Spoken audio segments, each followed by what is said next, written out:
Saudações, amigos do canal Agartha.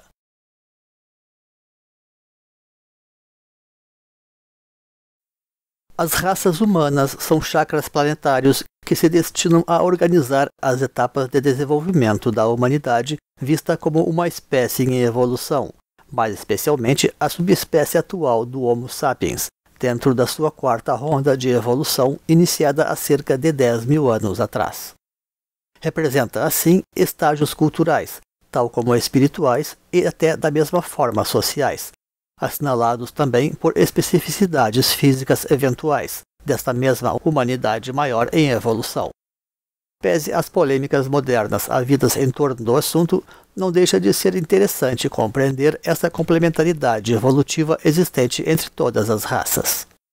Temos demonstrado já que as raças realmente pertencentes à presente ronda são apenas as 4 raças raízes iniciadas na Lemúria, ainda que esta também tenha sido de transição e apenas simbolicamente contada neste grupo, conformando assim a mandala da presente ronda.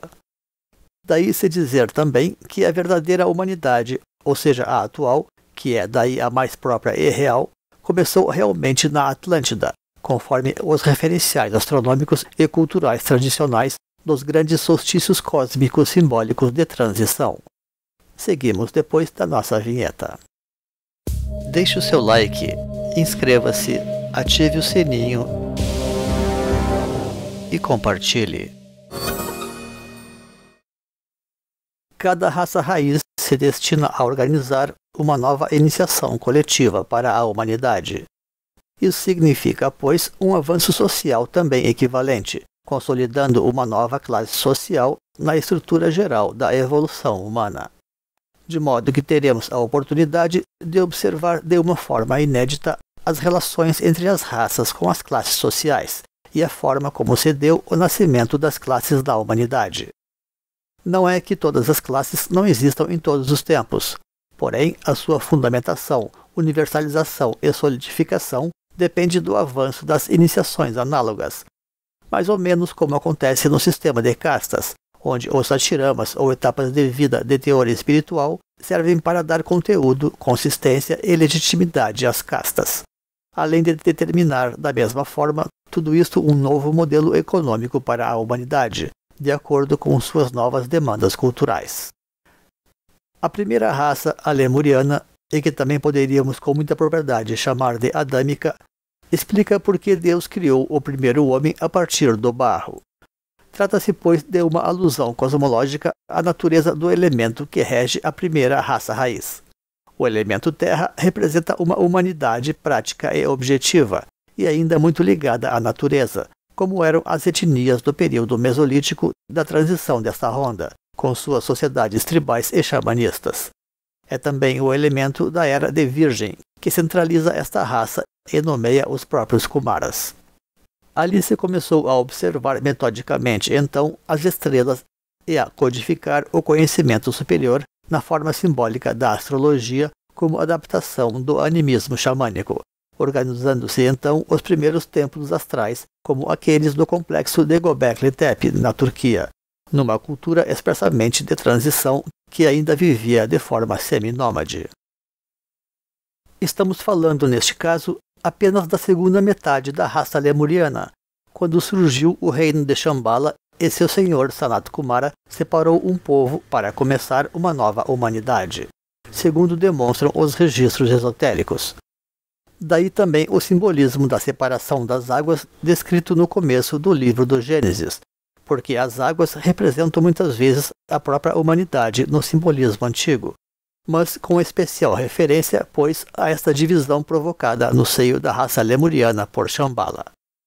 Segundo estes mesmos registros, a raça lemuriana recebeu ali o dom da mente, tornando-se seus membros Manasaputras, ou dotados de uma mente funcional em seu próprio nível, que era praticamente uma conquista inédita na evolução humana na escala então dada, no coroamento da terceira ronda de evolução destinada a gerar esta conquista humana. Até então, o dom da mente estava unicamente de posse dos deuses ou dos Kumaras, que nesta ocasião atuaram então na forma de Prometeus para trazer mais perto da humanidade o fogo da mente criadora, o que inclui então um uso esotérico da mente relacionado à iniciação solar. Trata-se, pois, da iniciação mental, ou terceira iniciação, mas, na verdade, tal coisa valeu mais então para as próprias elites que aceitaram como guerreiros espirituais o discipulado dos Kumaras, vindos daí a acatar a missão de recrutar uma nova humanidade para preparar um novo ciclo do mundo, disciplinando-a então para as necessidades daquele momento histórico e introduzindo-a desta forma na condição do noviciado coletivo. Como é natural, este tipo de processo humano demandou grandes êxodos e migrações. Aquilo que sabemos de concreto através das descobertas arqueológicas é que, além das notórias migrações havidas então, ao final deste período foram organizados os primeiros templos da humanidade mencionados, e codificados também os primeiros zodíacos, testemunhando não apenas o surgimento de um espírito criterioso de observação astronômica, como também a intenção de organizar um inventário simbólico da antiga zoolatria, por assim dizer, transpondo para o simbolismo astral o culto aos animais de poder próprio do xamanismo do período, no caso a terceira ronda de evolução mundial. Os complexos de Göbekli Tepe podem ser considerados mesolíticos porque o ser humano ainda não se fixara ao solo através da agricultura sistemática, permanecendo seminômade criador de rebanhos, embora praticando assentamentos temporários. De todo modo, e é isso que é importante dizer aqui, estes templos representariam as primeiras construções humanas de escala e de complexidade elevada, e o engajamento social deste projeto originou a primeira classe proletária ou de trabalhadores organizados, nada menos do que 7.000 anos antes das grandes pirâmides. Logo começariam a surgir também as primeiras cidades, como foi Jericó, na região da Palestina, um importante entroncamento de civilizações e aspersor de novas tendências culturais. Em boa parte, toda essa situação se confunde com a da raça seguinte, a Atlante, que aprofundou o culto zodiacal, dando-lhe conotações religiosas, naquilo que seria já a grande tônica da nova ronda mundial que vem abrir. Porém, agora teremos a consolidação do sedentarismo do Neolítico, combinado neste caso de uma forma intrincada com os êxodos que dominaram a transição das rondas, já que ali começaram ou apenas se intensificaram as grandes migrações para as Américas.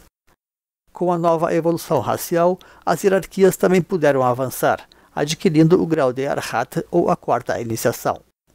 Com isto, o plano dos grandes senhores mundiais assumia um novo e definitivo patamar na evolução das coisas, possibilitando criar as bases para a religião social. Graças a isto, a humanidade desta nova ronda também pôde adquirir a condição de discipulado. Em paralelo a isto, o período neolítico foi sabidamente aquele da consolidação da agricultura, possibilitando tudo isto maior volume de alimentação e a decorrente proliferação humana. Este é, pois, o momento em que Deus ordena à humanidade crescer e multiplicai-vos. Neste contexto de abundância, incrementa-se então diferentes formas de comércio, dando lugar ao surgimento da classe da burguesia, especialmente sob aquela conotação hindu dos Vaishyas, ou pequenos produtores rurais e comerciantes em vilas. O elemento água domina, pois, este ciclo iniciado sob a era de Câncer de mesmo elemento, especialmente em seu aspecto simbólico de cultura das emoções e, naturalmente, também de proliferação humana ou de cultura de massas. Com isso, também surgem diversas crises, seja por superpopulação ou por corrupção moral e econômica, tal como diferentes formas de desvios e de fanatismo religioso. Daí o quadro anunciado da crise da Atlântida na forma do dilúvio, para simbolizar todos os excessos de e da humanidade, quando Deus decide abandonar esta humanidade para dar lugar a uma nova, escolhendo Noé para preparar essa transição, naquilo que representa naturalmente um novo ciclo de êxodos ou de migrações, e onde a ideia do zodíaco também é transposta conjuntamente através dos animais reunidos na arca, como símbolo da diversidade humana, contra aqueles que desejavam apenas uniformizar e descaracterizar a obra da criação. Vale notar que no Gênesis, Deus define como ponto de partida da crise a queda dos gigantes de antanho, os heróis dos tempos antigos.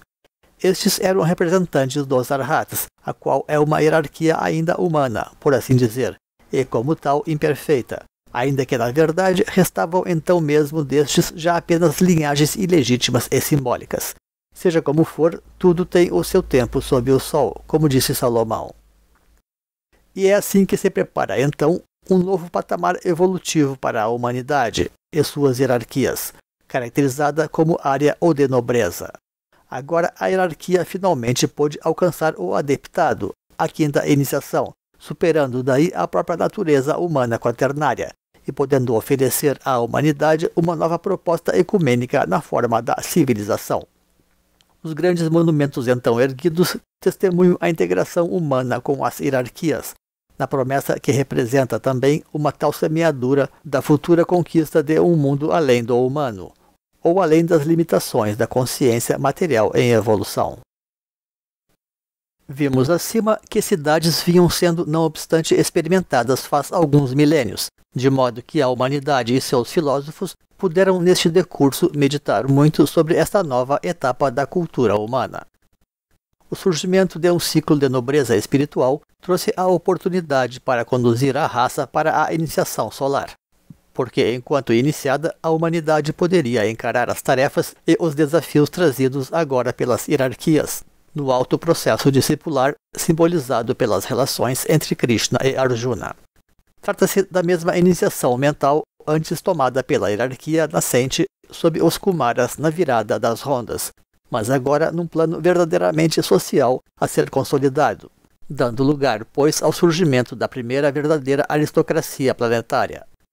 Estas novas lideranças foram então reconduzidas para a política social através da administração das cidades emergentes nesta nova civilização solar.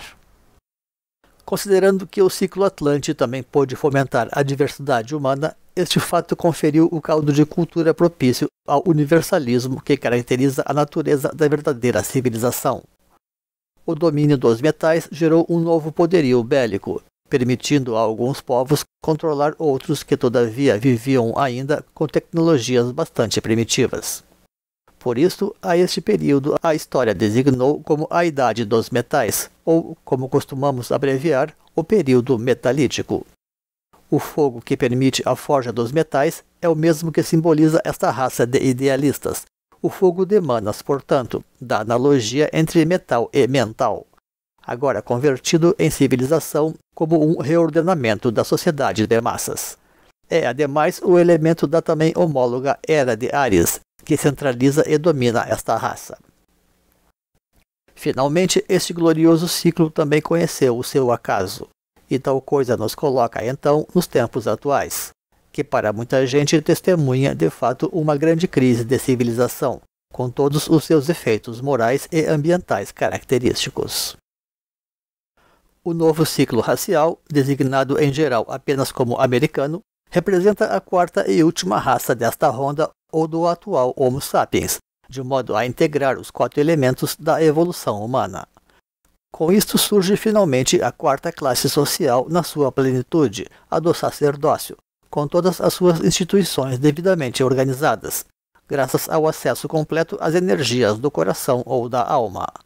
O elemento ar, também comum com a era de Aquário que abre esta raça, representa a intuição e o conhecimento intelectual. Em termos culturais, designamos, porém, o modus vivendi dessas novas sociedades como de síntese. E, neste caso, o que seria tal síntese? Ora, essa nova raça está sob a marca do centenário, uma vez que corresponderá basicamente a eras de Aquário e de Capricórnio, regidas classicamente por Saturno, de modo que temos aqui o símbolo do arco-íris ou da própria diversidade das coisas. E é claro que aqui também se acha a ideia do 7º dia da criação destinada ao descanso divino, porque basta fazer a síntese de tudo o que foi até então realizado pela evolução. Neste caso, podemos dizer com tranquilidade que o dharma desta raça será buscar o convívio pacífico das diferenças, proporcionando para isso a cada tendência humana aquela parcela mínima de dignidade para o seu próprio desenvolvimento.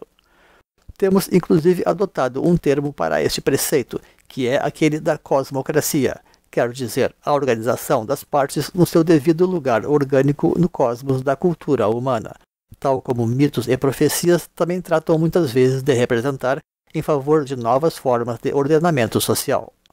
É claro que para tudo isso ser levado a bom termo, faz-se necessário restaurar as instituições segundo os seus valores originais, o que implica em falar de castas e de iniciações verdadeiras, tal como a sua inter-relação natural. Considerando todas as consequências dessas práticas, podemos designar também esta nova cultura como a civilização cósmica, no coroamento das outras 3 culturas raciais de teor progressivamente telúrico, lunar e solar. E com isto encerramos esta apresentação. Agradecemos então pela sua companhia. Deixaremos nos créditos links para vídeos, livros e blogs que possam enriquecer os conhecimentos sobre os assuntos desta apresentação. Um grande abraço e até uma outra oportunidade neste canal. Pax.